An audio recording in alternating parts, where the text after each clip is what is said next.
আসসালামু আলাইকুম রহমতুল্লাহ। দর্শক, বাংলাদেশ ইসলামী ব্যাংকের গ্রাহকদের সমন্বয়ে আজকের একটি বিশাল বিক্ষোভ মিছিলের আয়োজন করা হয়েছে। এই বিক্ষোভ মিছিলটি ইসলামী ব্যাংকের হেড অফিস থেকে শুরু করে এখন বাইতুল মোকাররমের সামনে আছে এবং বাইতুল মোকাররম অতিক্রম করে এটি প্রেস ক্লাবে যে শেষ হবে।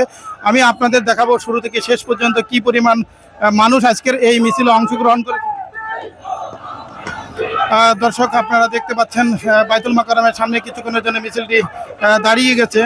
দর্শক, আপনারা সামনে দেখতে পাচ্ছেন মিছিলটি আবারও সামনের দিকে অগ্রসর হচ্ছে। দর্শক, আপনারা দেখতে পাচ্ছেন হাজার হাজার মানুষ আজকের এই মিছিলে অংশগ্রহণ করেছে। এই গ্রাহকরা এখানে নির্দিষ্ট কোনো দলের নয়, এখানে বাংলাদেশ জামাতে ইসলামী সহ বিএনপি, আওয়ামী লীগ, হিন্দু, বৌদ্ধ, খ্রিস্টান সবাই তাদের আমানত রক্ষার খাতিরেই তারা আজকে রাজপথে নেমে এসেছে। তাদের একটাই দাবি, ইসলামী ব্যাংকে যেই খুরশিদ আলমকে চেয়ারম্যান হিসেবে নিয়োগ করা হয়েছে সেই খুরশিদ আলমের পদত্যাগ এবং ওমর ফারুককে আবারও পুনর্বহাল করতে হবে। যদি ওমর ফারুককে তার জায়গায় পুনর্বহাল না করা হয় এবং খুরশিদ আলমের পদত্যাগ না করানো হয়, তাহলে তারা তাদের এই বিক্ষোভ সমাবেশ এবং আন্দোলন চালিয়ে যাবে। দর্শক, তাদের এই দাবি থাকা সত্ত্বেও জোর করে বর্তমান সরকারের বাংলাদেশ ব্যাংকের গভর্নর খুরশিদ আলমকে ইসলামী ব্যাংকে চেয়ারম্যান হিসেবে নিয়োগ দিয়েছে এবং এই খুরশিদ আলমই হচ্ছেন সেই ব্যক্তি যিনি স্বৈরাচার শেখ হাসিনা সরকারের আমলে এস আলমের দোসর ছিলেন এবং এস আলম ইসলামী ব্যাংক থেকে যত টাকা লুটপাট করেছে সেই লুটপাটের সহযোগী হিসেবে ছিলেন।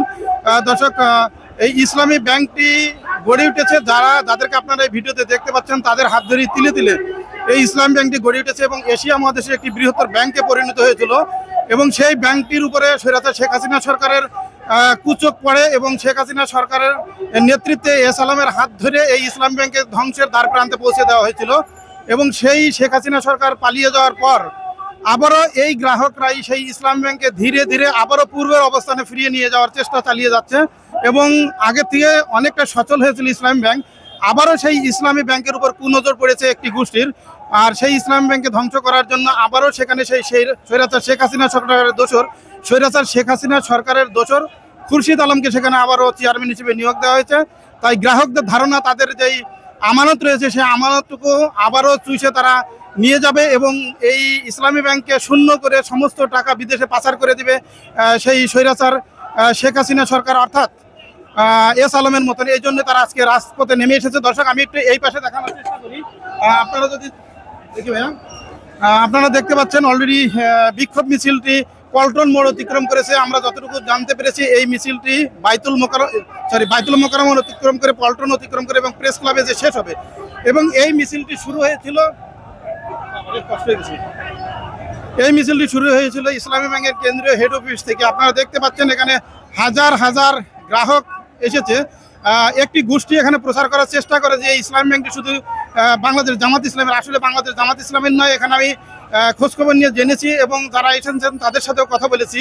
এখানে আওয়ামী লীগ, বিএনপি, হিন্দু, বৌদ্ধ, খ্রিস্টান সবাই আছেন এবং সবাই স্বাচ্ছন্দ্য বোধ করে এবং তাদের আমানত ইসলামী ব্যাংকে রাখার জন্য তারা নিশ্চয়তা পায় যে এখানে তাদের টাকা রাখলে তাদের টাকার কোনো ক্ষতি হবে না। কিন্তু খুরশিদ আলমকে নিয়োগ দেওয়ার পরে তারা সেই বিশ্বাস আর পাচ্ছে না। তারা মনে করছেন যে স্বৈরাচার সরকারের আমলে যেভাবে এই ইসলামী ব্যাংকটি ধ্বংস করেছিল এই খুরশিদ আলমের হাত ধরে, এই খুরশিদ আলম আবারও এসেছে এই ইসলামী ব্যাংকটাকে ধ্বংস করার জন্য।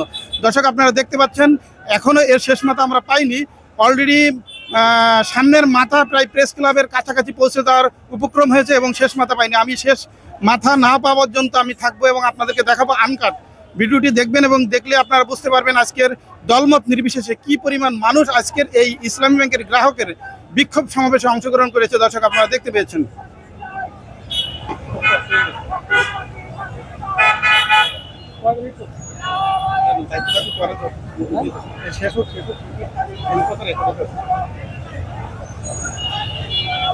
দর্শক, আপনারা দেখতে পাচ্ছেন মোটরসাইকেল, ইজি বাইক অলরেডি অর্থাৎ আমরা শেষ পেয়ে গিয়েছি। এতক্ষণ আপনারা যারা আমার এই ভিডিওটি দেখেছেন তাদেরকে অসংখ্য ধন্যবাদ এবং যারা পরবর্তীতে আমার এই ভিডিওটি দেখবেন তাদেরকে অসংখ্য ধন্যবাদ।